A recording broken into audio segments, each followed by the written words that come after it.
Let me start by saying I love myself, I love my community, and I love my culture. Now, I've had a number of conversations regarding the current state of hip-hop and R&B. A lot of people are telling me that they remember when hip-hop was a certain way. They remember when R&B was a certain way. Well, let me break the news. Every generation feels that way, that their day was great music and the music has gotten worse. The next generation is going to feel the same way. Why is that happening? That's happening because we don't control mainstream hip-hop. We don't control mainstream R&B. We don't control mainstream media. Mainstream media is controlled by large corporations that want to perpetuate a certain stereotype. So they intentionally go into neighborhoods and find artists that are doing okay and give them record deals as long as those artists fit a certain stereotype. The reason why a record label would fit or grab an artist that fits a stereotype is because record labels have a formula, and that formula is very simple. Fit the stereotype, and that stereotype, as long as the culture sees that stereotype as entertainment, then we're going to sell that stereotype. Because that type of stereotype, I had to get my hip hop in there, is entertaining to this group of people that actually buys the record.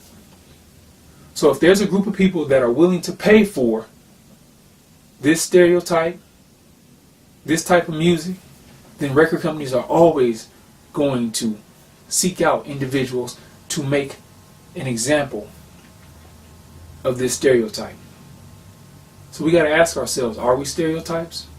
Or are we versatile human beings that have highs, that have lows, and that have a number of situations that we come across? We don't run the record companies. Universal Records, Vivendi, Time Warner, Sony, these people run the music industry. And so they hand pick what they put out. So next time I hear somebody wanting to complain about an artist, wanting to complain about a song that's on the radio, wanting to complain about a music video, let's look at the big picture. The big picture is a whole bunch of people co-signed this music before it got on television.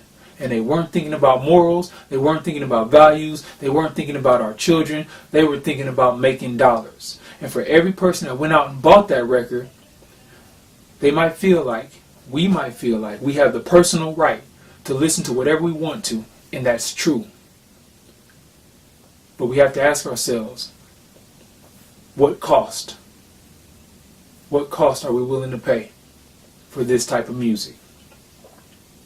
Do we really want to perpetuate this image of ourselves? Do we really want our children to perpetuate this image of themselves? Do we want our family members and loved ones to be seen like this artist is being seen? Or do we want to just continue to say that it's just entertainment? It's just music? Well, somebody's smart enough to know that it's not just music, because those who are controlling it are making a lot of money off of something that's supposed to be just music.